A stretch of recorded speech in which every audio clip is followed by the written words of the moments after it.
नमस्कार. Let's cook with Vaishu या चॅनलवर तुम्हा सर्वांचे स्वागत आहे. आजची रेसिपी आहे रेस्टॉरंट स्टाईल लसुणी मेथी.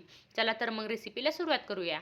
त्यासाठी इथे मी बारीक कट करून घेतलेला लसूण घेतला आहे, क्रश केलेली हिरवी मिरची, धने पावडर, गरम मसाला, लाल तिखट, मीठ, हळद, 2 चमच बेसन पीठ आणि जाडसर केलेला शेंगदाणा कूट घेतला आहे. नंतर इथे एक मेथीची जुडी निवडून व्यवस्थित धुवून ती 2-3 पाण्याने स्वच्छ धुवून घेतली आहे. आता पॅनमध्ये आपण घेतलेली बेसन पीठ टाकायचे आहे आणि लो फ्लेमवरती 1 मिनिटभर बेसन पीठ छान भाजून घ्यायचे आहे. हे बघा, अशा प्रकारे आपण इथे बेसन पीठ 1 मिनिटभर छान भाजून घेतले आहे.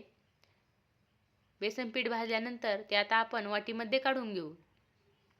नंतर त्याच पॅनमध्ये तेल टाकायचे आहे.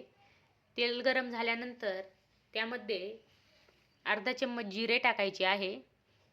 जिरे छान फुलल्यानंतर त्यामध्ये आपण बारीक कट करून घेतलेला लसूण टाकायचा आहे. लसूणही छान परतून घ्यायचा आहे. लसणाचा कलर चेंज होईपर्यंत लसूण छान परतायचा आहे. हे बघा, इथे आपण लसूण छान परतून घेतला आहे. आपला लसूण छान ब्राऊन झाला आहे. नंतर त्यामध्ये क्रश केलेली हिरवी मिरची टाकायची आहे. हिरवी मिरचीही छान परतून घ्यायची आहे आणि त्यामध्ये आपण स्वच्छ धुवून घेतलेली मेथीची भाजी टाकायची आहे. सर्व मेथीची भाजी टाकून ती व्यवस्थित मिक्स करून घ्यायची आहे. गॅसची फ्लेम हाय करायची आहे आणि 1 मिनिटभर भाजी छान परतून घ्यायची आहे. हे बघा, इथे आपण भाजी व्यवस्थित मिक्स करून 1 मिनिटभर भाजी छान परतून घेतली आहे. आपली भाजी छान परतली आहे. त्यामध्ये आता आपण लाल तिखट, मीठ, हळद, धने पावडर आणि गरम मसाला टाकायचा आहे आणि पुन्हा व्यवस्थित मिक्स करून घ्यायचे आहे. नंतर त्यामध्ये 2 चमच बेसन आपण भाजून घेतलेले बेसन पीठ टाकायचे आहे आणि ते व्यवस्थित मिक्स करून घ्यायचे आहे.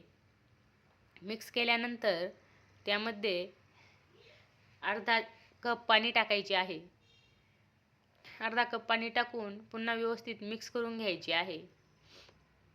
हे बघा, इथे आपण भाजी व्यवस्थित मिक्स करून घेतली आहे.